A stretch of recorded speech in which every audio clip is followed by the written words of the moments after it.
Great Kuumba, this is Brother Tim. Of course you know that, right? Kuumba Day. And man, my mind is running. I'm waking up kind of late, y'all see. I got on I'm gonna wear the same thing I had yesterday. I'm just taking off the tie and the shirt, and I'm going to build today, right? But of course, you know we got to start off with the morning toast, and I'm pouring me a nice glass of water. Start the day. I haven't done my breath or anything yet. It's late. We're gonna drink some water. Get some water. Come on, drink some water with me. Come on.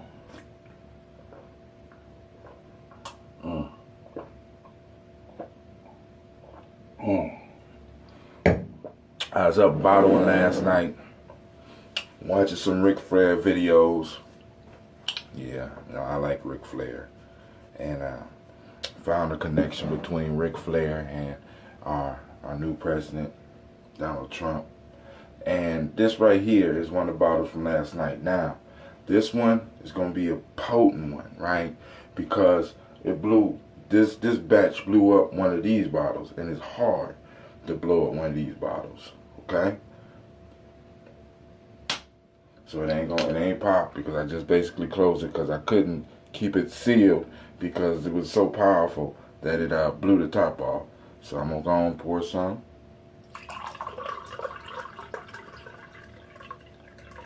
Of course, this is that ambrosia. Look at that beautiful color. Lord have mercy.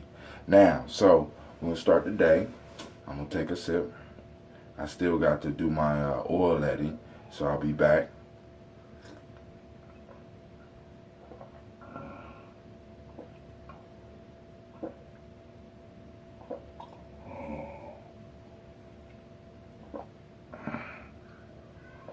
That's to you.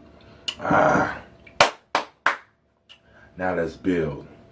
Oh, yeah, I don't want to put the tops down, but I gotta put the tops down because, woo, that's God. Let me go on and get some of the other ones, all right? Drink a little bit more from another bottle. I got another one right here. It's a little bit more because I need to take some out of that bottle right there so it'll be some room for some air. I'm gonna close that. I don't want them to go in the vinegar. Damn. Woo. Gotta let them breathe though. I don't like the cleanup. Alright, so this being Kuumba, man. The thought came to me late last night. First, my fault. Made a mistake. First, I want to toast the creator, or whatever name you choose to call it, creator. I want to toast our ancestors. I want to toast this moment, Kuumba. May you come up with some beautiful, creative things in your life today. Some creative ideas that will keep you moving and building. And also, I want to toast, and this is what my mind is working on now, our children, our children's children unto infinity. As we say, Ashe in 100 years. Peace.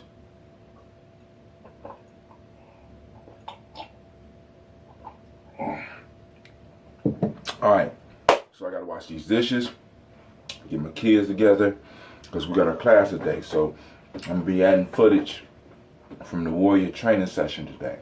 But the thought that's on my mind, we don't have to go to the board today. We're not going to the board today. Right?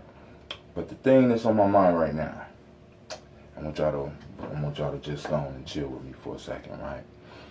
The thought that hit my mind is generational peoples. Last night, after I got done doing my show, a thought hit me in the way that they usually do. It came and it said, Brother Hatim, what if, and I put this on Instagram, what if, well, first, let me give you, I was thinking about, I just got off purpose. We moved into Kuumba around 12 midnight. Damn, it's Kuumba time. And the creative thought hit me for a writing project, right? About my people, right? And then the thought led me to say, well, damn, what are some good writing motifs that you like? And one of the writing motifs that I like comes from a comic book series called What If. Now, I was a Marvel, I I was a great big Marvel fan when I was a kid, right? Collect the comic books and all. Hold on. I used to buy the comic books. I wasn't really a serious collector, because you know what you gotta do to be a collector. Those that don't know, I can't explain it to you. Anyway, I love the series called What If. They always would take a strange motif, like they would go back into Marvel history where, for example, Wolverine had fought the Hulk and the Hulk ended up tearing Wolverine in half. But then they took that storyline and one time and they said, what if Wolverine killed the Hulk? And they will follow that storyline throughout this book called What If, right? What If was based on this being called the Watcher, who sat on the moon and observed everything that was going on with humanity, right? Everything that was going on with humanity, all the timelines. This individual had the ability to watch all the timelines. So the theory behind the comic book is that the Watcher is watching all realities at the same time. Stop, Gina. Okay. I don't mind you getting in the video, but don't be making ugly faces. All right. So the question came to me about my people. What if? What if what? Right? So let's follow that line. I'm always talking about sacrifice. I'm always talking about nation building and stuff like this. And I started thinking about sacrifice. We on Kuumba. I don't know what sacrifice got to do with Kuumba, but the thought, that's right, Kwanzaa. But the thought hit me, what if? I said, what if what? I said, all right, cool. I was on my show, we was talking about the 48 laws of power, right? And sometimes when you are in a struggle, a battle, you have to make sacrifices. They do it in football. You know what I'm saying? Hold on. Somebody called, my mom called. I'm back. You know, it's Kuumba Day. You don't know what's gonna happen. Hey, so already discuss the what if. So thinking about sacrifice, thinking about Kuumba, and thinking about the motif of what if, the idea of what if. And then I start thinking about how historically our people have built generationally. Generationally, I want you to think about that. Generational people. We are a generational people, right? And we're trying to fight a struggle that's not a life struggle, it's a generational struggle. And when you got a generational people who strategizes generationally, what happens if they make a sacrifice to win the long game? You lose the short game. You lose your queen. You lose your knight. You lose the ball. You know what I'm saying? You cause something to happen that look like a sacrifice, look like a mistake, to open up your opponent. So the question was, what if our people made a strategic sacrifice that ended us up in the situation that we are presently in? What I mean the sacrifice was a certain population of our people will have to be transported up and out so that we can win the long game and not the short game, right? So the question then popped up then, where do generational warriors hide? Where do generational generals hide? Where do generational priests hide? When I'm living generationally, there's two concepts that we have. One, I have to prepare right now for the future. Not only for the future, it's all working in continuity. Everything I'm doing is based on the past, right? But this present moment is being fueled by other people who made sacrifices in the past. So right now, I need to prepare myself for a generational struggle. How long? Let's say 5,000 years. Right? I mean, this is just an idea, right? Kuumba, right? 5,000 years. Where does a generational warrior hide? Where does a generational general hide? Where does a generational people hide? They hide in the genes. Generation, genes. Right? and arise at a certain time. As a matter of fact, in chess, I'll use chess.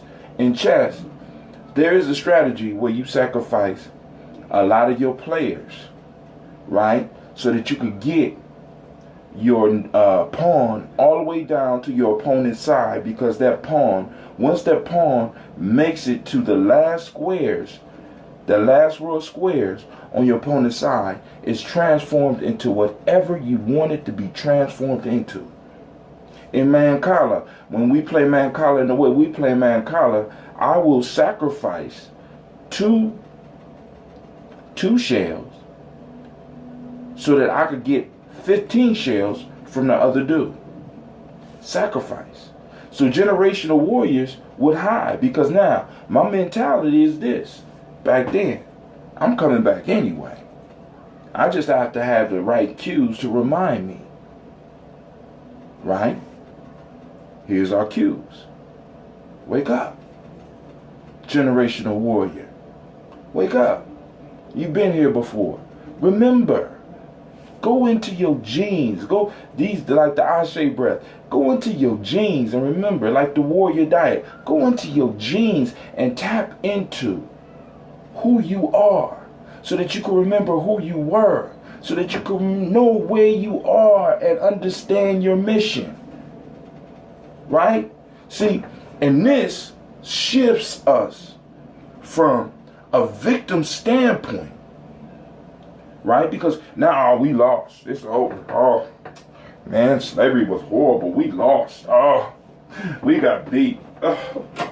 It's not over, dog.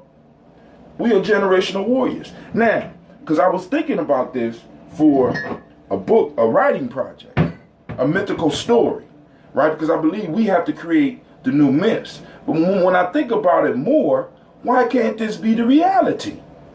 Why can't the fact be that I have come back through after generations of consciously pushing myself to incarnate? Now, how would an enemy deal with a generational people, right? They have to destroy the mind, and they have to destroy the spiritual concepts. Why? Because the spiritual concept teaches you that this life is not the only life. You are coming back. This is why you have to take care of your ancestors. This is why you got to take care of your elders. This is why you talk to your children before you name them, so that you can find out who returned. You have to destroy that as an enemy of that group. Why? Because if they can remember who they are and where they're coming from and why they're coming, they become more dangerous to you. So you destroy them by destroying the spiritual system. And you plug them into a system that teaches them you only have one life. Right? Destroy the spiritual system, you destroy how their mind works. Right? Destroy their culture. Right? Then I have to attack you genetically. I have to start giving you food that is not connected to earth. I have to give you food that's not connected to nature at all. I have to denature your food. I have to exterminate every living thing in your food. Because we know you can live on dead food. I got to change that, and I have to destroy it. See, and this is what I'm saying, man. A lot of y'all don't feel me when I'm trying to tell you, listen, the Nguzo Saba Challenge is deeper than just changing the names of the day. It changes your mind. As a matter of fact, I'll be right back. I'm going to do some research real quick. Sorry, I had to find a part of the brain. It's called the reticular formation. Right now, when I'm talking about the Nguzo Saba Challenge, what I'm trying to do is fire up enough of my people's reticular formations, which helps your brain identify what it's looking for. It helps bring certain things to consciousness and move the rest away. I want you to understand that your mind, or your mind, or your brain, or whatever, it is, because they're separate. So in your brain, there's a reticular formation. Your brain is gathering data. So when you look at stuff, right, you're picking up everything that you're seeing. But how can some stuff rise to the surface and the rest of the noise be left behind? The reticular formation, it helps your consciousness direct what you're looking for. So for example, if you have a dream car, you probably did this before. You have a dream car and you say, I like that car, I want that car, right? When you put this in a sense in your mind, in your brain, your reticular formation, all of a sudden, as you're driving or walking down the street, you begin to notice these cars. All of a sudden, you're seeing these cars everywhere. Why? Because your it's been brought up to your consciousness now, and your reticular formation is helping you find this. This is something that has helped us for a very long time.